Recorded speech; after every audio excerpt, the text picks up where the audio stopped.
Here we have the entrance to Chillingham Castle.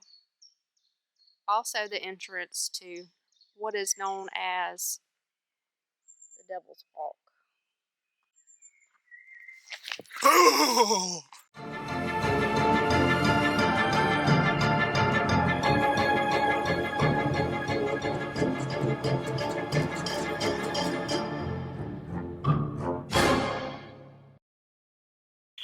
Shh. Y'all hear that? Sounds like footsteps. So, speaking of that, the Devil's Walk. A little brief history.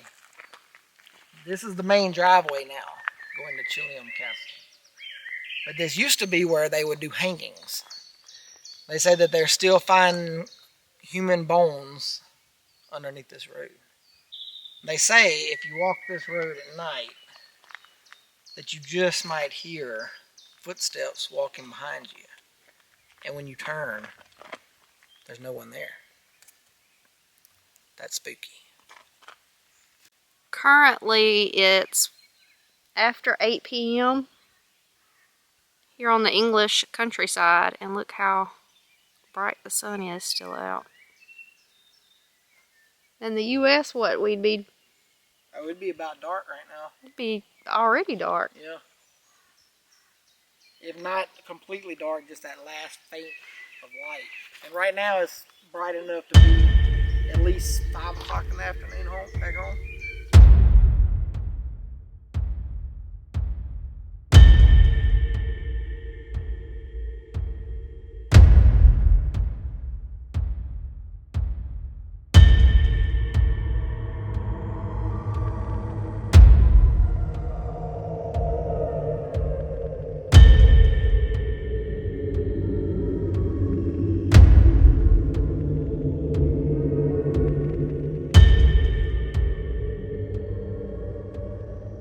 Well, parts of it have been here since the year 1246. Not all of it, because in the year 1246, Chillingham was just one tower. If you pan round now, you can see this tower here, and you've got that tower there. Then obviously the other side of the courtyard that you can't see, there's 2 more towers.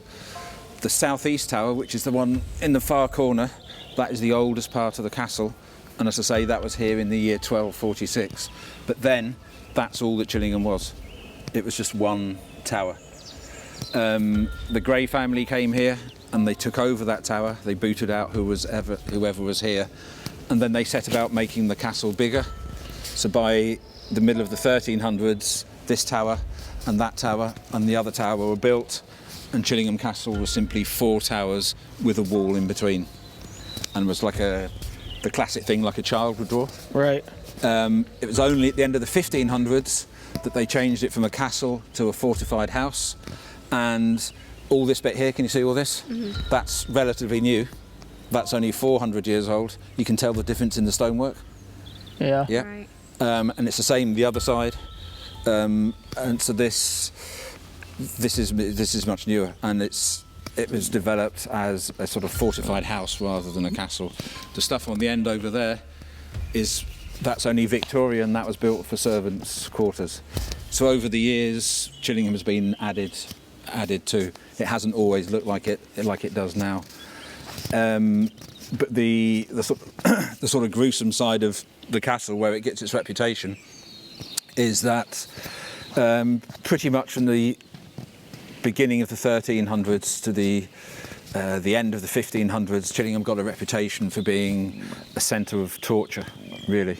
You'll see the torture chamber later, but it was pretty brutal place. A lot of people were brought here, and not many people left in one piece or alive. You hear, we don't know exactly how many people. We have certain records. Some people say it was in the thousands. Wow. People were tortured here, and literally now you would say, literally tortured souls, which would give you some understanding as to why it could possibly be so haunted. Yeah, definitely. Yeah. never really saw much in the way of massive medieval battles or anything. And as you can see, it's really tucked out of the way. You can't see it from the road. But it has got this gruesome reputation. Its nickname is the Killing Castle. This is the main driveway to the castle that you would come in during the day. But this is actually called Devil's Walk. And it's not something that's been made up in the last few years for the ghost stores. There's a map of the grounds in the castle that's actually on a deer skin. I think it's over 200 years old. Wow. Devil's Walk on there. Okay, that's because not these trees here that you can see now, but sort of predating these ones, there were trees here that were originally hanging trees. And in this grass verge, about 80 yards up on the right-hand side, in 1999, some human bones just appeared at the surface. Coming down from that way and going through into here, where we're going shortly, through the woods, that's called Monk's Walk. Okay. So you've got Devil's Walk, Monk's Walk, bit of a contradiction. Do you know about Holy Island? Mm-mm. Holy Island, amazing place. Just on the coast, directly east of here, there's an island called Holy Island. Amazing history of early monks, going back to the 600s, 700s. They produced what's called the Lindisfarne Gospels, beautifully inscribed. It's a real centre for Christianity. But then in 840 or 41, something like that, it got hammered by the Vikings, because all this coast was attacked by the Vikings. But this is Monk's Walk. They used to come this way through the woods on the way to Holy Island. It's like a pilgrimage. So this predates the castle. Monk's Walk is older than the castle itself. Wow. So you've got this dichotomy of religion and not so good. Right at a crossroads. Yeah, pretty much. Yeah, but we're going through here, so watch your feet. The bells.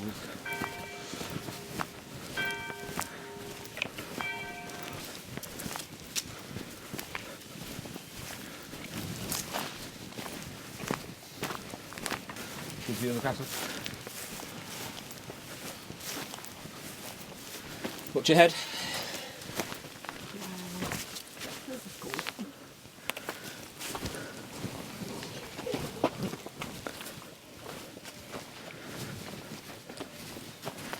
Will your camera pick this up? Oh yeah. You've got two trees here. The one that you've just ducked underneath, and the one that's lying on the floor. These are both yew trees, and they are estimated to be over 800 years old. And you look at them and think, oh, what a shame. Such a big ancient thing has died. There's the root system. But if you actually look up, it hasn't. Can you see the foliage? It's still growing? It's still very much alive. As is that one over there. You can see the foliage, absolutely fine. And these didn't blow down in that storm I was talking about. They've been like this. Well, I've been here for 8 years, and they were down a long time before that. And they are two of our 3 hanging trees. People were hung in the trees, not as you would think by the neck. By the feet. Different ways. If you hang somebody by the neck, if you do it properly, it's a quick death. Right. It just breaks the neck all over. Not really into that at Gillingham, so they did some pretty brutal things. Sometimes they'd been tortured before they already came here. Some people had their hands tied behind their back, and then there were a rope tied to their wrists, so they were pulled up into the tree like that. Oh. Imagine that, all the weight against your shoulder. Correct, sometimes around the feet, sometimes around the waist. So they ended up hanging like this. And sometimes, as you'll see when we get into the torture chamber, put into a metal cage that locks rope onto the top, pull the thing up into the tree. Yew trees are really good because they bend, take a lot of weight. So they just tie it off. See it? In theory, because you weren't fed or watered, if you don't get water, you're dead 4 or 5 days maximum. So take your pick, 5 minutes to 4 or 5 days. Yeah. And once they died, they weren't cut down and buried. They were just left up in the trees. Huh. You know what happened to them? Nature takes its course. Yeah. Pretty gruesome place. You get a lot of activity here. Different I imagine so. different things. Oh, that's a big tree too. It's another hanging tree. That's a big one. It's the third one, and obviously this one's not fallen over. I was thinking it looks like the Whomping Willow. Well, You know, yeah, It it does.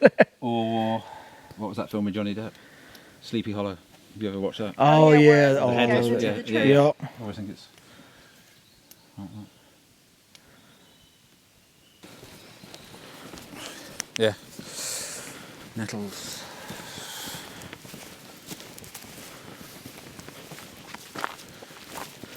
If you do actually want to see a ghost, this is one of the best places to come. One of our most common sightings is here. And it's the classic sort of white lady figure. Now you could probably go to 500 places in Britain and they're going to have a story about the white lady. I don't know, it's a very common story. And yep, Chillingham's got one as well. She is seen going down through the woods, across that bridge. There used to be a bridge there, it's just an old log now, across. And over the other side of the road is where the castle kitchen garden used to be, where they used to grow the vegetables and fruit to feed the people in the castle. You'll see why that's relevant in a minute. So you've seen coming down through here and back up again.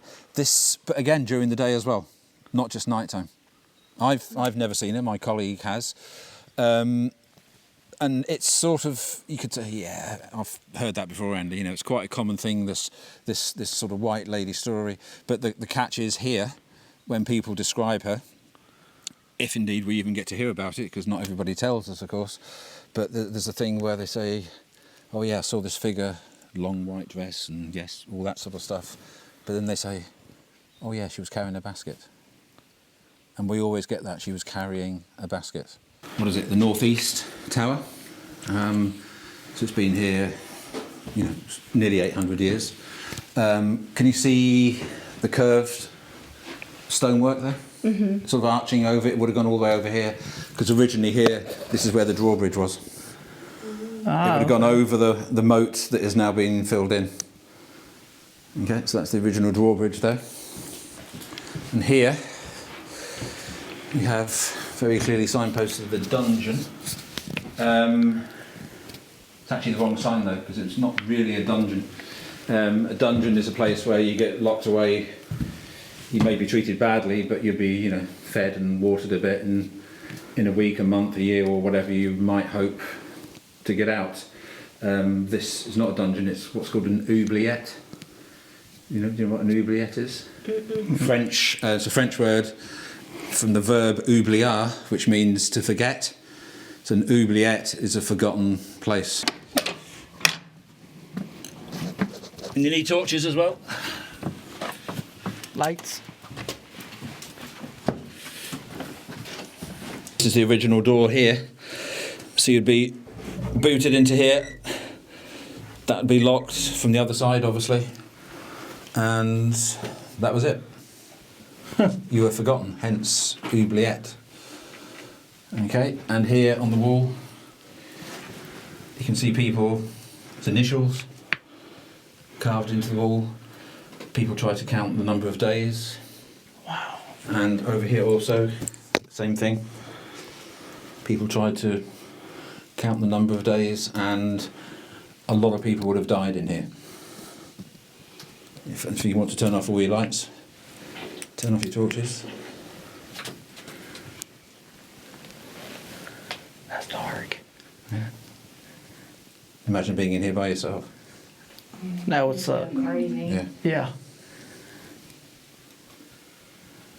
We have, there's different parts of the castle here that are more active than others, and there's lots of stories knocking around. One of the more common stories about this place, and it's quite unusual because here in the torture chamber, where we go next, are actually two of the least active rooms. And then you think, well, why is that? And I always think, well, if you died here, why would you come back?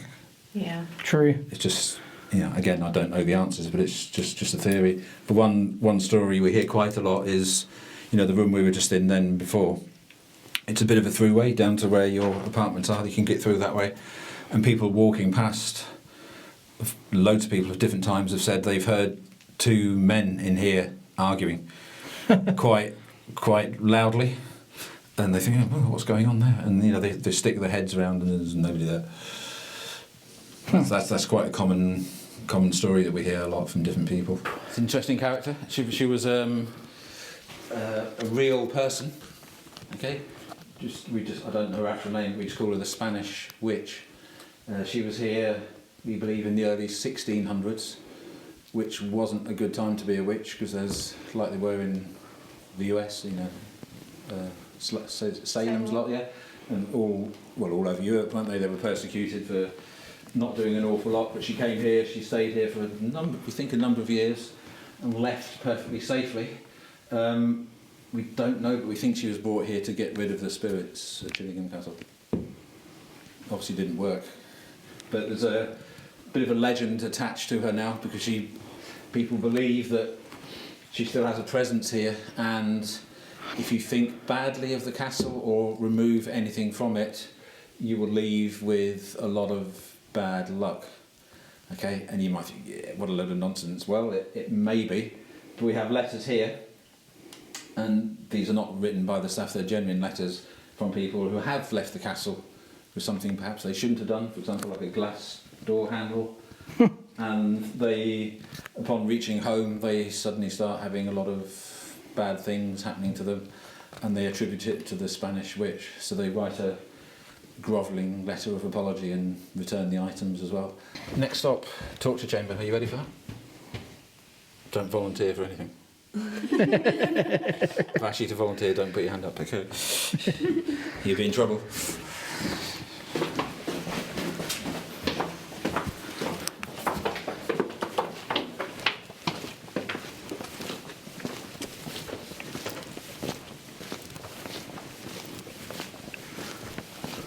So yeah, this is not the torture chamber, that's through here. But this is quite an interesting spot, because you're now, above us is the southeast tower.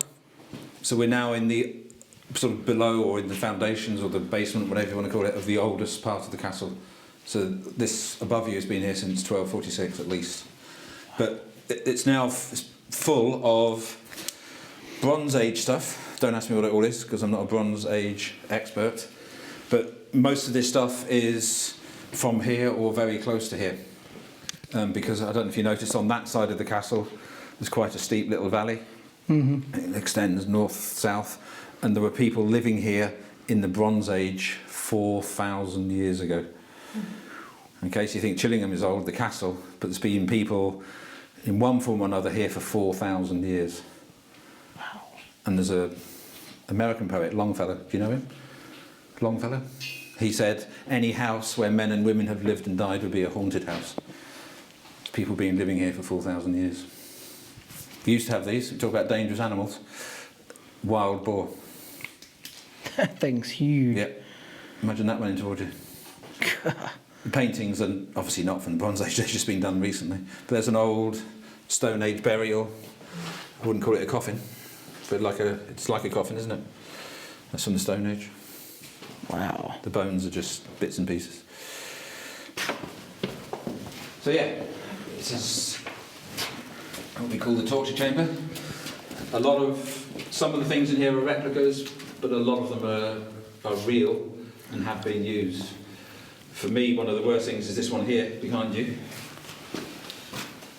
can think, okay, that's obviously it's like a bed with Spike. quite a few spikes on it. They're much blunter now than they would have been. You can see where you can get your wrists and ankles tied, and you think, well, that's going to be uncomfortable, isn't it? Is it going to kill you? Probably not on its own. Yeah. Why is it one of the worst things in here? Well, if you look underneath, you see the grate where they used to light a small fire. Oh. And you see the grate has got handles on it. So what they used to do is they would just move it up and down. So you basically get barbecued. Ouch. Yeah, that's bad. But it's real. It's been used. Going back to witches again. Okay. Again. You see the nails that have been driven through. This is what they used to do to suspected witches. Now, this is not a woman who's been accused of being a witch. She's had a trial. She's been found guilty, and this is her punishment. This is what they did to find out whether she was a witch or not. So all somebody had to say is, "You're a witch." let's find out whether she's a witch or not. So what they used to do is they put the poor woman inside, make sure the top was closed, and then just push it, roll it. So it's like being put in some hideous, do you call them tumble dryers, where you dry your clothes? Obviously the sharp nails, the poor woman would have been lacerated, almost certainly she would bleed to death. If she died, she was innocent. If she survived, she must be a witch to survive. She must have some magic power to survive that, and they used to kill them anyway. So once you've been accused, that's it, you've had it. You've got the rack. Obviously this is just not real, it's just foam rubber, but this is, what did they used to do here? Stretch you. Stretch you. Sounds like a good physiotherapy, doesn't it? But yeah, this would be turned, the ropes would be on your ankles and wrist at that end, so as the ropes became tauter, it would pull you, and it would dislocate your ankles, knees, hips, shoulders, elbows, wrists, back. Nice. Yeah. And what did you have to do to be tortured here? Quite often, not a lot.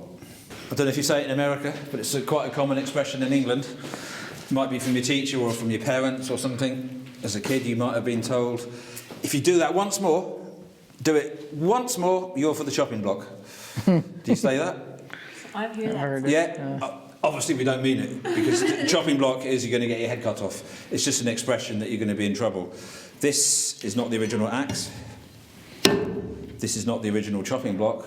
But can you see the stone that it's on? Yeah. How it's designed to catch the blood. Oh yeah, and drip it. Yeah, it's like a gutter that goes all the way around. It's obviously it's damaged now, but a gutter, and all the blood would go into there. There's your head. This, you're placed in cold water or cold oil. It's heated up from underneath, so you're boiled alive, basically. Oh. You're not put into boiling water because that'd be too quick. The old thumb screw. And it comes up, opens up, your thumb's in there, and it. Iron Maiden. Iron Maiden. That's going to be my next guess. Okay. This is a replica, this is not original. You can see what happens. Can you come around here and have a look? Person will be put in. Okay. The door shut, so you get spiked, but it's worse than you think. Because on the real ones, the position of the spikes can be adjusted up and down. So when it closes, it doesn't actually penetrate any organs that are going to kill you. Okay, so it closes and you get impaled, but you'd still be alive. And they leave you like that. You're in trouble when they open the door, because then you bleed to death. Remember I said by the hanging trees? Some people got put into metal cages. Here is one. It's real, it's been used. You see the hook at the top? Put the rope up. Things like that existed, but that's also a replica. In a version where it was like a wheel, but they used to make sure that often you were tied like that onto a wheel. Right. But your hands and feet would stick out beyond the perimeter. So when they rolled it, it just broke all of your limbs. Does Classic. it go over the head? Yeah, it does go over the head. It's like a bunny. It does. It's actually we say donkey, you would probably say ass. Unfortunately, only for women, this. If a woman in a village or town was considered to be a spreader of vicious rumours and gossip, she would have to wear this for a day or 2 days, whatever. It would lock on, and on that bit there would be a bell.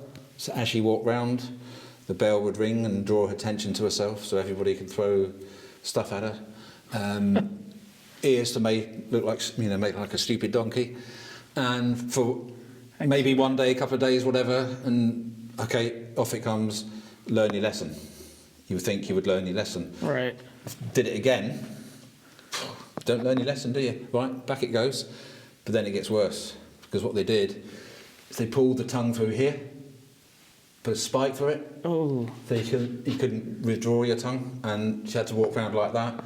And of course, we now know, of course, you'd often get infections, and after a day or 2 days, whatever, the tongue would become infected and it would often split. That's another version of It's a bit like that there, just a different version of it. So your legs into there, your head would be, your neck would go through there, so your head would be up there, I think. Just locked in place. Okay, we're now going to go up the stairs. But these are coffin lids. Wow. Sunburnt steaks. Right, we're going to the very top of the tower. I think it's 52 steps. Nice. Do you want me to lead the way? Sure. Lots of weird stuff on the stairs as you come up.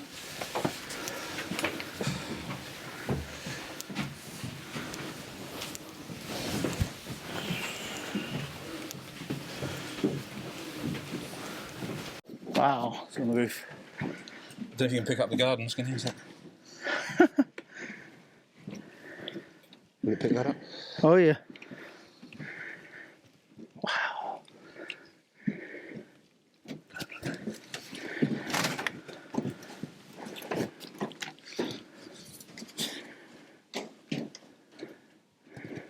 So still.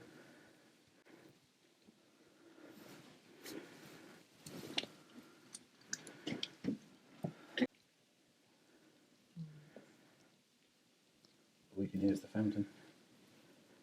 It's nice up here. Mm.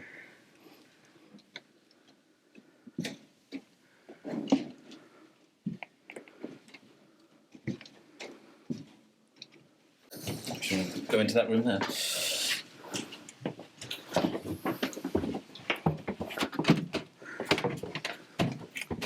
Right, this is the where are we? The top of the southwest tower. This is the second oldest tower in the castle, and we call this one, here we go, Edward the First Room. Now that's not some random king's name plucked out of the air. It's called the Edward the First Room because one-time King of England, Edward the First, stayed here in the year 1298. You think, well, why was he here? Well, he was here because he was on the way into Scotland to face up to a man called William Wallace. Have you ever seen Braveheart? Oh yeah. Largely, well, I won't say largely fictitious, but it stretches the truth a little bit.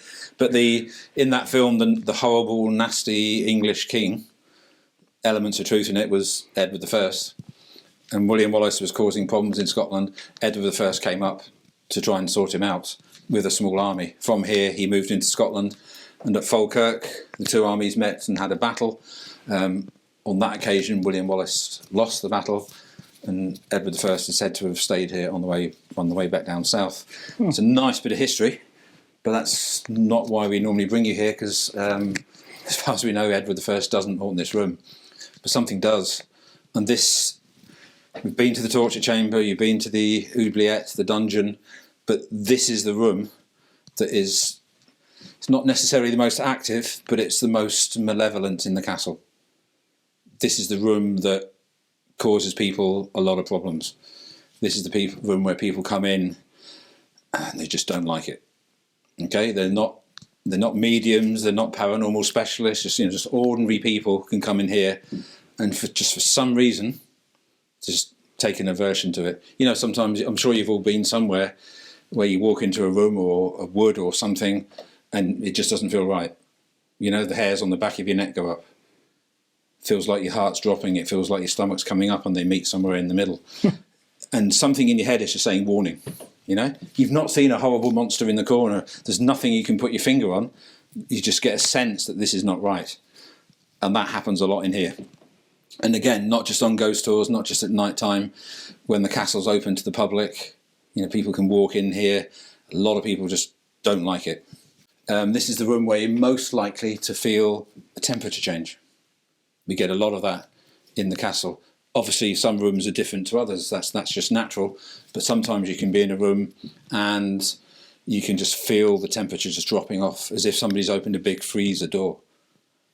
But in this room, it's really peculiar because often the cold starts at your feet and comes upwards. When I first came here, we had a cleaner, young mother she lives in Wooler, which is not far away from here. I think she did 3 days a week, like Monday, Wednesday, Friday mornings. did 4 hours of cleaning, and then she went back home again. Okay, one morning she was in here by herself with a Hoover. Do you have them in the States, the ones with the little face on the front? Henry Hoovers, we call them. Do you have those? Okay. Hoover vacuums. Yeah, it's got a little face on the front. Anyway, it doesn't matter, it's a Hoover. Yeah. And she was in here by herself, as she had done many, many times before, and she just suddenly got the feeling there's something in here other than herself and the Hoover. It wasn't dark, okay? It was daylight, but you're quite a long way from anybody else here. Anyway, she turned off the Hoover. Imagine that. You're in here by yourself. The room is filled with the sound of the Hoover. Turn it off. Silence.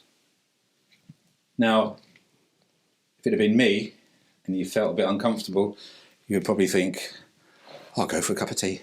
Yep. Yeah, and just leave. But like a lot of films where there's a threat in a house, you know, if there's psychopathic murderers around, there's 4 of us, right, let's split up and go and look for him. You know, and obviously they get picked off one by one. People do stupid things. This cleaner thought, well, I'm not happy with this, but I'm going to turn around and have a look. That's exactly what she did. Didn't see anything. But from up there came a voice. Afterwards, she described the voice as being male, but when describing the incident, she never said he, she always said it. It had a deep, low, guttural voice that came from low down in the stomach. And she said that it, her exact words, shouted or barked 4 or 5 words at me, none of which I understood.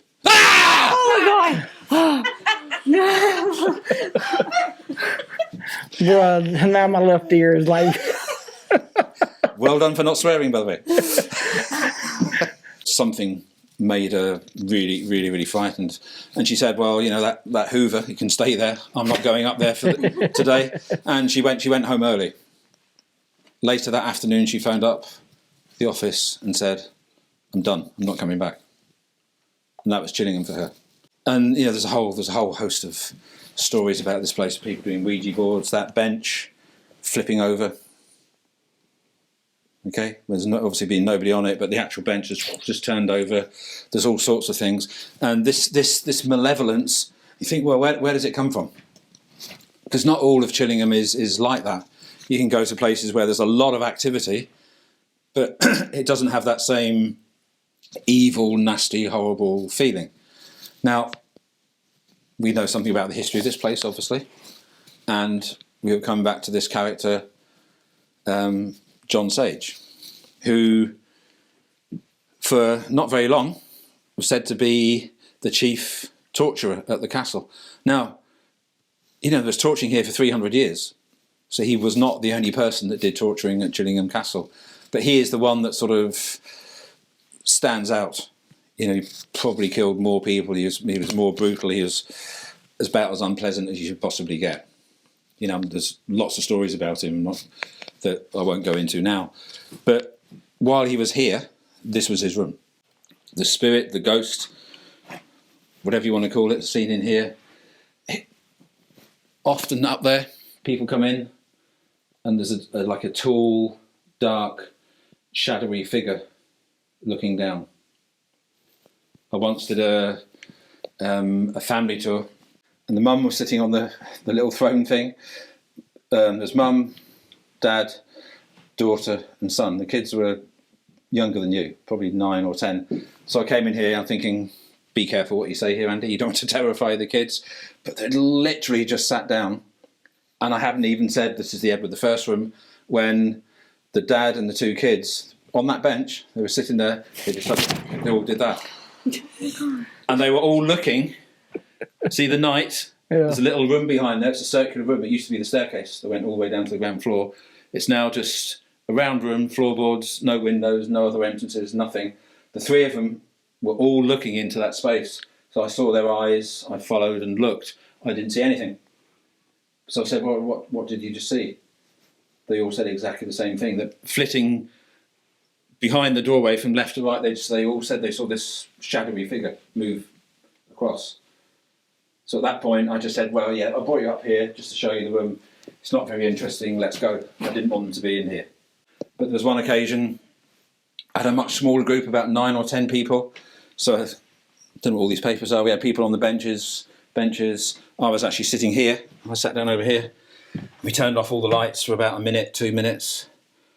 Absolute silence, nobody moved. But when I turned the light back on again, that was just doing that.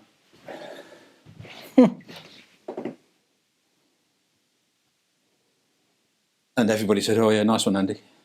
You obviously, when the lights are off, you obviously went from there, okay, in the pitch black, across to there, found the chandelier, if that's what you call it, pushed it and sat back down again. Nice trick." I said, "Well, you really think I could do that without anybody hearing me in the pitch black?" And they said, "Well, yeah, I think you could." There was a young lad sitting where you are. So I said, "Okay, we'll try it. We'll turn off the lights again." I said, "When it's dark, you go and do it without anybody hearing you." So we turned off all the lights and waited, not a sound. And I thought, he's done it. But he hadn't actually moved at all. He was just biding his time. And this is winter, so everybody had heavy coats on and jackets and things like that. Eventually he tried to make his move. He couldn't even move his arms, because as soon as you move your arm, you know how coats rustle. Mm-hmm. And he put his, the bench creaked and the floorboards creaked. He couldn't move off the bench. So I don't know whether they believe me. I know it wasn't me. But that's what happened. And I've been up here when it's really, really windy and everything is creaking, but there's never a draft in here. Okay, I just heard a noise. Did anybody else hear it? The bell? Outside? No, it was just not the bell. It kind of like while you were talking, it was something like, I don't know, it came from somewhere up there. I heard something outside. Could be a bat. Like it sounded like someone was moving. Yeah, it did. That's what it sounded What, in here? Not in here.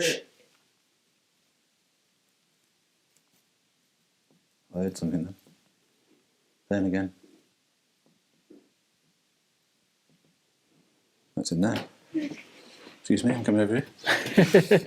It sounds like footsteps. It sounded like someone doing Well, just then it sounded like somebody walking across the floor up there.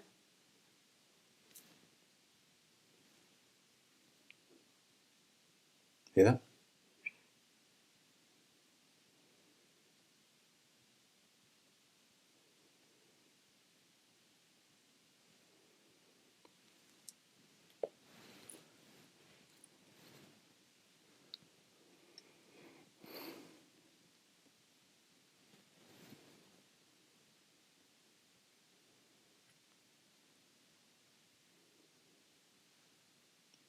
Funny how it stopped.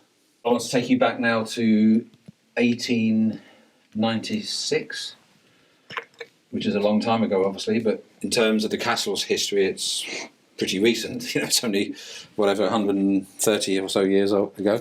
A young woman came to stay and live in the castle. Her name was Leonora Tankerville. You may have seen the name. There's a pub just down the road called the Tankerville Arms. She came here to sort of marry the lord of the castle at the time, if you like. And one of the first questions she asked when she got here of the family, she was quite excited by this place, and she said, "Are there ghosts at Chillingham Castle?" And they said, "Oh no, of course there aren't." They didn't want to scare her or frighten her. They just, no, of course there aren't. She then spent the next few years studying them. Okay, she had an interesting sort of scientific mind. And she started cataloguing all the stories that she heard. She wrote them down, and she wrote about her theories as to what she thought was going on here.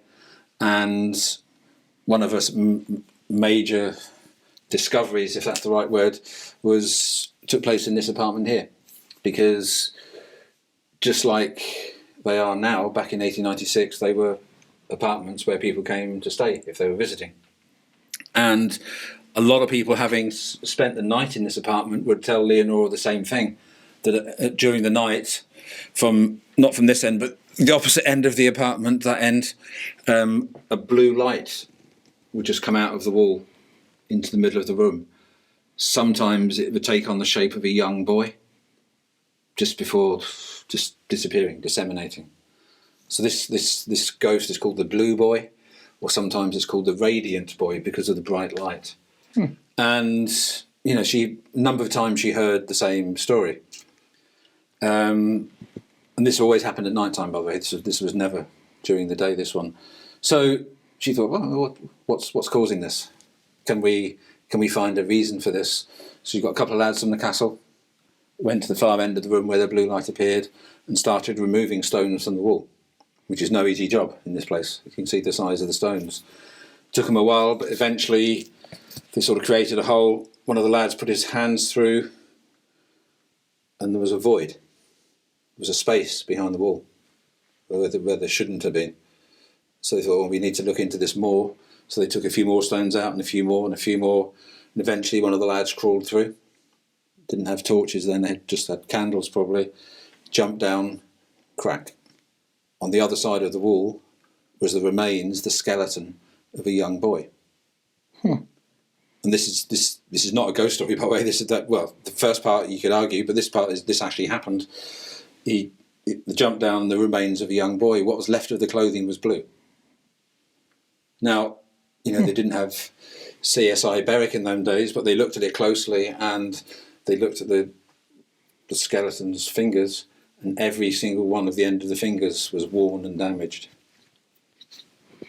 We can only assume that this young boy, for whatever reason, was bricked up behind the wall while he was still alive and had tried to somehow get out. The skeleton was removed and taken to the local church. Wall was sealed back up again. People still stay here. Don't see the light. So you can say, well, now he's at rest. This is the Great Hall. Because it's a hall. And it's I like the antler chandeliers up there. and the elephant's armour. Whoa. As you can see, That thing's huge. it's obviously that's not a British thing, but it's from India. We have horses going into battle. They used to have elephants. Elephants needed protecting, so they used to cover them in armour. Imagine that coming towards you. I'd rather see a horse come. Yeah, even down at the end there, you got the horse. You see how the horse is covered in protection as well. Oh. Armour. Imagine the weight of that. Got all sorts of weapons. You got the pikes. See those swords there? Yeah. And you often see in films that people sword fighting, it's all like this. These are two-handed swords. They're so big and heavy, you could only use them with two hands. So you'd be taking great big swipes. Oh, yeah. The momentum would, and then it'd take a long time to come back again. So, great big heavy things. And you've seen that one there. Look. Yeah, those things are huge. Whoa. But that's what you're looking at there with the teeth is what the sword goes in. Do you see what I mean? That's what do you call it? The sheath, isn't it? So the sword is sitting inside that. Very early guns of different types. I'm not a gun expert. Over here, some more. Then a very old one. Fire one shot at a time. Do you want to hold it? Need two hands. That bit goes into your shoulder. There, that's it. Yeah. That's it. Right hand on the trigger, that's it. Bang! Okay.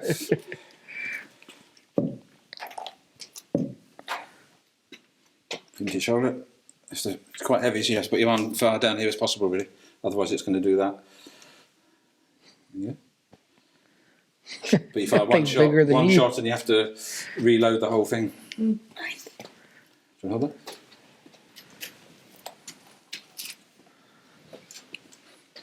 But one of the good things about Chillingham Castle is obviously a lot of places you go through and everything is roped off. Yeah. And you go through and if you go to touch, don't touch that. Yeah. Get back. But Chillingham's not like that. You can just go around and there's a couple of places where you there's ropes where there's some more valuable stuff, but people can just come in and, if they're sensible, because we do have a steward in here, but if they're sensible, they can pick stuff up, and kids especially come over here. Yeah. Have a go at that. As long as they don't start wheeling it around and everything else. Curved sword. Nice. Yeah. There's lots of them in there. So it's different to actually come and take a hold of these things. And that is a fairly light one. So it's a different experience.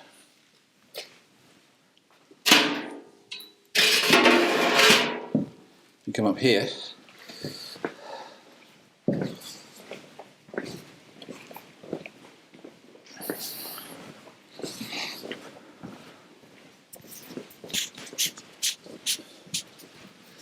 So you got the horse armour again. Okay, but you look at the guy, he's got the chainmail for protection. You look at the boot, sort of nice, sort of almost trendy velvet boot. But if you listen, it's metal underneath. It's absolutely solid. So obviously if somebody hit him with a sword, it would protect him. Yeah. It's basically like in a metal Wellington boot. What do you call them? Gun boots, don't you? Yeah, metal gun boots. Yeah, that definitely come in handy. Keep you from losing a leg. Yeah. Or at least losing the bottom part of your leg. Yeah. But then if people are wearing armour, solid full armour, then I can hit you with most swords and it wouldn't penetrate them.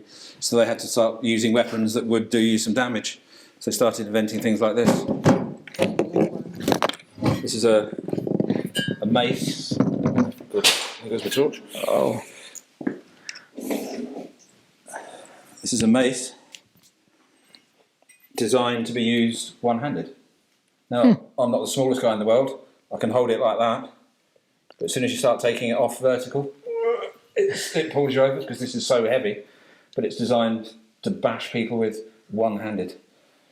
You try and do it. I'll hold this. Hold the handle and then hold it up there. I wouldn't try and swing it round, you'll just lose it. Is it heavy? Yeah. Have a go. Everybody have a go, because it gives you a real sense of what it was like.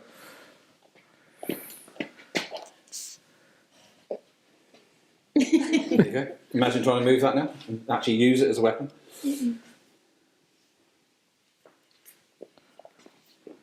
Put it off vertical. Yeah, you'd have to go like that. Yeah. Either that or you'd have to have them big strong muscles. I bet you if you go fast, you can do it. Oh, good grief. You see what I mean? It just goes off vertical. Yeah. You start to struggle. Yeah, it's like any little tilt and it's... Yeah. Can you imagine how strong they were to use it? Yeah, you have to really be in shape to use that thing. Do you wanna- Especially to use it one-handed. Yeah. If you want to come up that side of the table and do you want to sit on the benches up here? Somewhere here, do.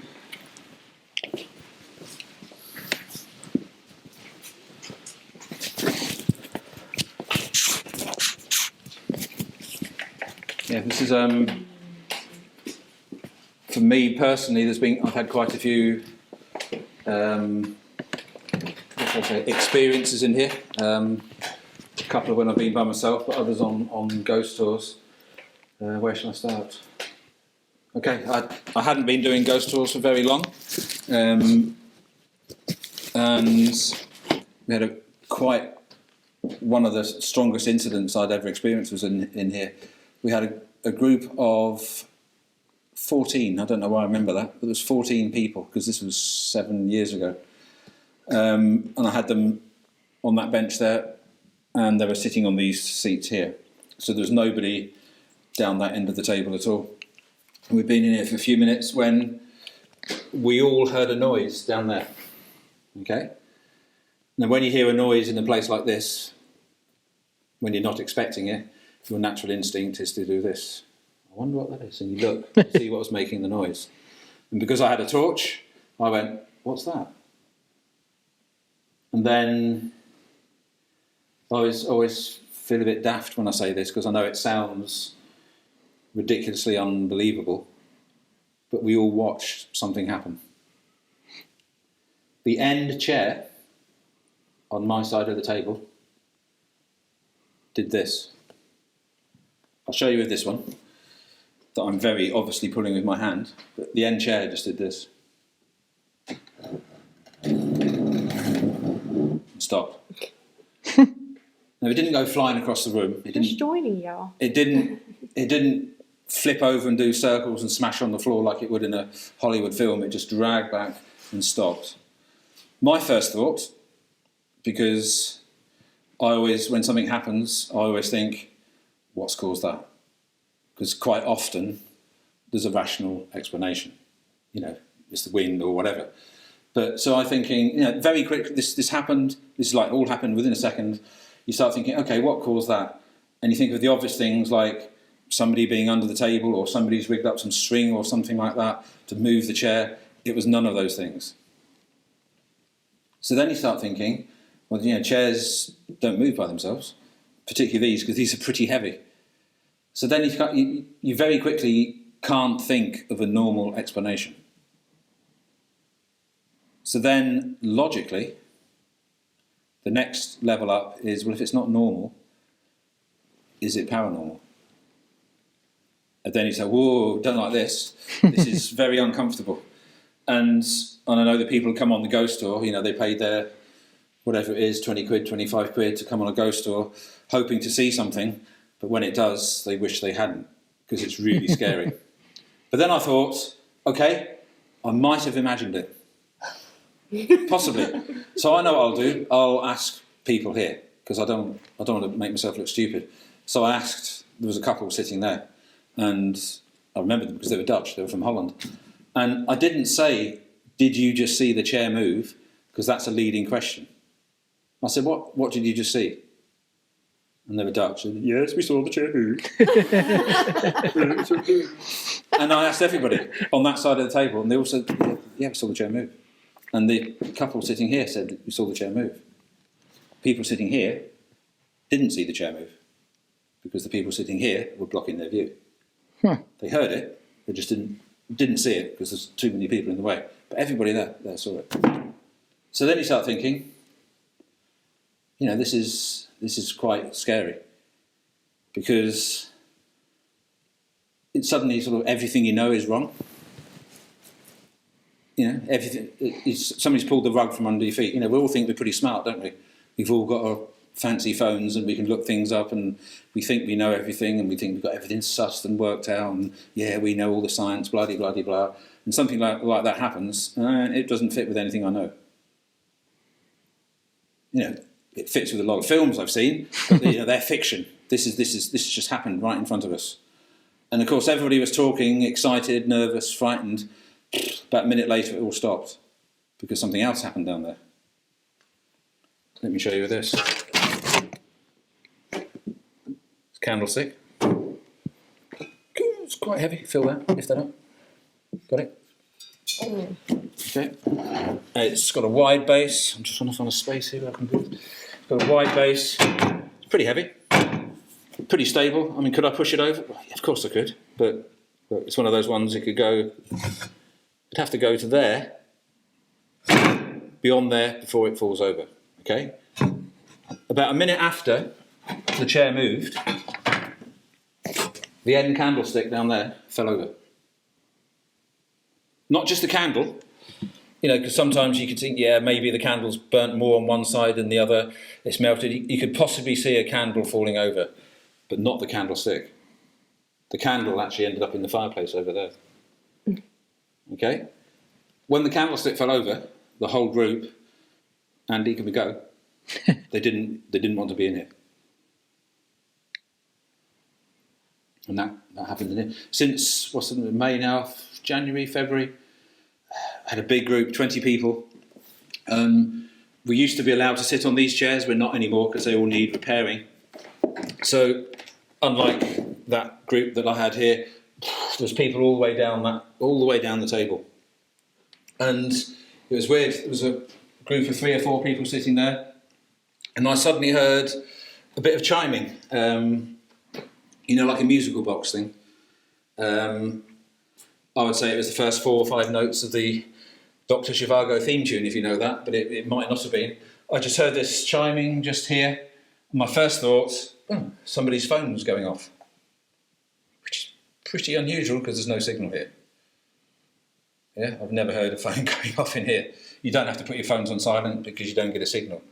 So I'm thinking, that's a bit unusual. Message come through, and I was looking at them, and everybody here was looking in that direction towards where the sound was coming from, and everybody at that end of the table was looking at the same people as well. Okay, but where I thought the sound was coming from, the 3 or 4 people sitting there, they all did this. Because for them, the sound was coming from behind them. Okay, so we all said, was that your phone? No, it wasn't. No. And they checked, nothing. It wasn't their phone. The sound came from behind them. So we then thought, well, has somebody been here during the day and dropped their phone over there or something? We looked, we searched, nothing. No, I've never heard that before in here, and I've never heard it since. Can I explain it? No, I can't. Have I tried to think of a rational explanation? Yes, I have. Can't think of one. And it's that sort of thing happens a lot at Chillingham Castle. But then you get the big stories. You know, the sort of famous ghosts like John Sage and the Blue Boy. And we have another one here. Her name is Lady Mary Berkeley.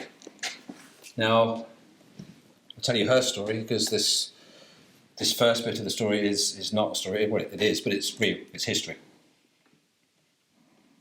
She came here, a bit like Leonora Tankerville, remember her? She came here, I think the late 1680s. She came here from south of England, Gloucestershire, and she came here to marry the lord of the castle at the time. His name was Ford Grey. And, I mean, I'm cutting the story short, but imagine coming from way down south to up here in the days before cars and trains and things. It must have taken a long time to get here to this sort of bleak Chillingham landscape. As a couple, things went pretty well. They had a young child also called Mary, just to confuse things. But Ford Grey, the husband, was often away from the castle.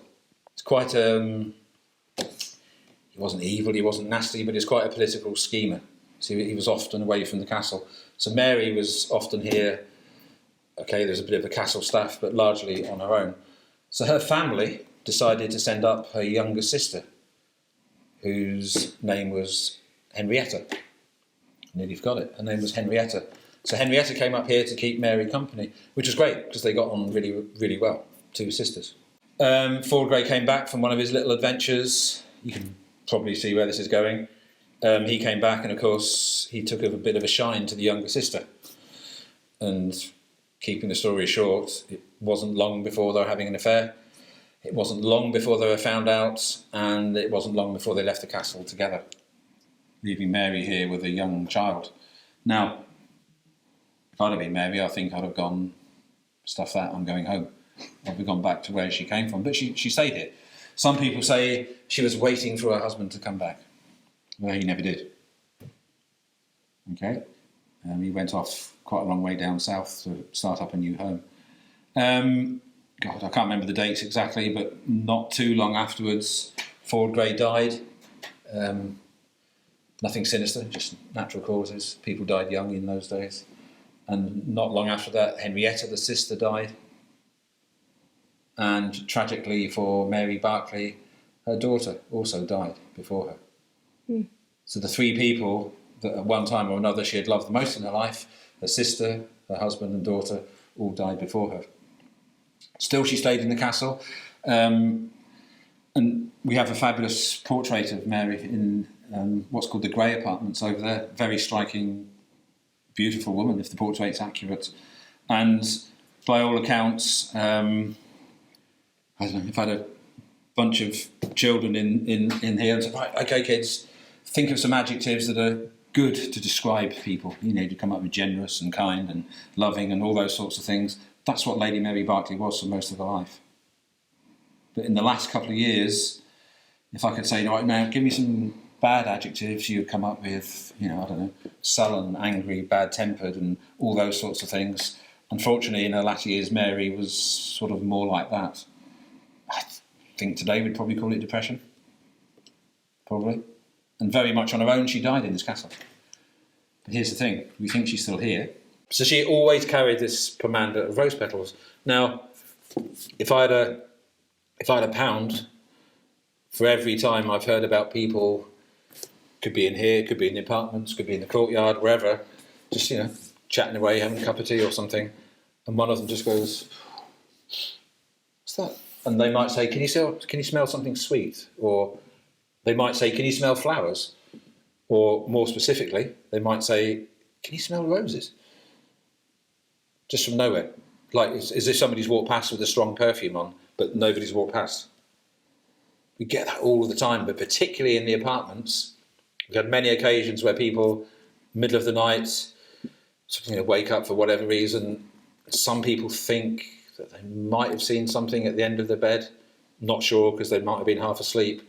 But what they do remember is the really, really strong smell of flowers or roses that lingers in the room for ages and ages and ages, which is why we think that Lady Mary Berkeley might still be here with her pomander of roses. So it's not just about seeing things and hearing things, feeling things, temperature changes, and getting your hair pulled, which happens here, getting your sleeves tugged, which can happen here. But it's also about smelling things as well, so you need all your senses. You look around this tea rooms and you think, nice, very unusual tea rooms. Of course, it hasn't always been a tea rooms. So what did this room used to be? This actually used to be the Great Hall. Oh, okay. Before the other one was built, this was the original Great Hall. And as you can see, quite a lot smaller. Just a bit of detail on that, because can you see that ledge there where the turtle shell is resting? There's a ledge. Mm-hmm. You can't see it, but the ledge runs behind the flag, and you can see the ledge over there. Well, when this was a Great Hall, up here was another floor. And all the singing, dancing, eating, and all the rest of it was done up here. And what we're in now was basically the kitchens. And that original fireplace there is where they used to do all the cooking. And you can still see some of the implements where they used to hang the pots and spin the meat. That's all original stuff. So all the food would be cooked here, and the servants would take the food up the stairs. We just come down and serve it up here. Sorry for blinding you there. So that's what it used to be. But when they built the other Great Hall at the end of the 1500s, beginning of the 1600s, the Grey family, who are still here, thought, okay, what can we do with this place? Bit of do-it-yourself. They took the floor out, lowered the level of the windows, and then you put this fireplace in. And you think, well, why? Why put this fireplace in when there's a massive one over there? And this is actually quite interesting. Okay, now, I didn't lie to you before, but I didn't tell you the whole truth.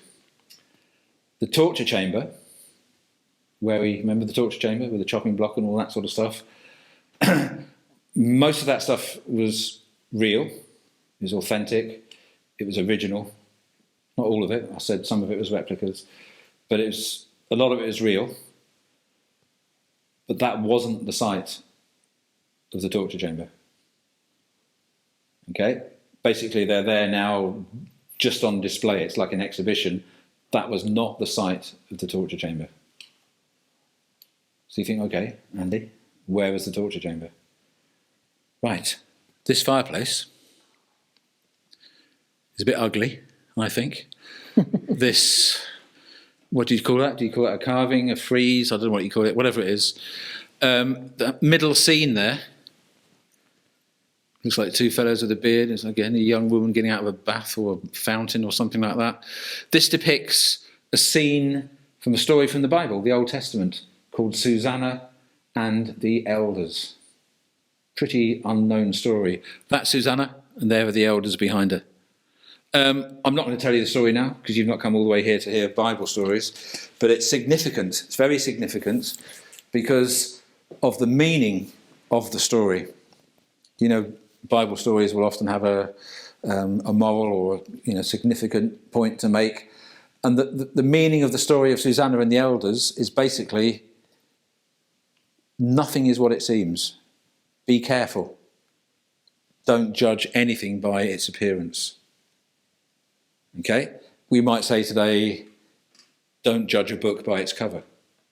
It's the same sort of gist, okay? So that means that nothing is what it seems. And that's there because this fireplace is not what it seems. It's built to cover something up. Can you see it? You probably can't see all these false lemon trees here.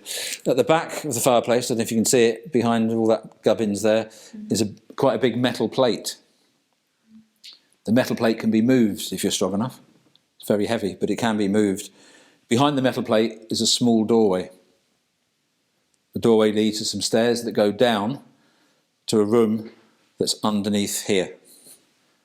The room under here has no windows, because it's under the ground. It has one entrance and one exit. That's it. This is where the torture chamber was, underneath here. Okay? You wouldn't have a torture chamber on the same level as the courtyard. It's always tucked out of the way. So that was the entrance, originally, to the torture chamber. And they eventually, when they became pretty much ashamed of it, they decided to cover it up. But this is a constant reminder that nothing is what it seems. So Humphrey Wakefield, who is now mid to late 80s, we were talking, how long ago were we talking? 40 years ago. So he was obviously a lot younger when he first came here. He went down there with a family member, I don't know which one. He went down there and he came back out, came out with this slightly mysterious sentence. He simply said, "We need to leave this place alone," meaning what was down there.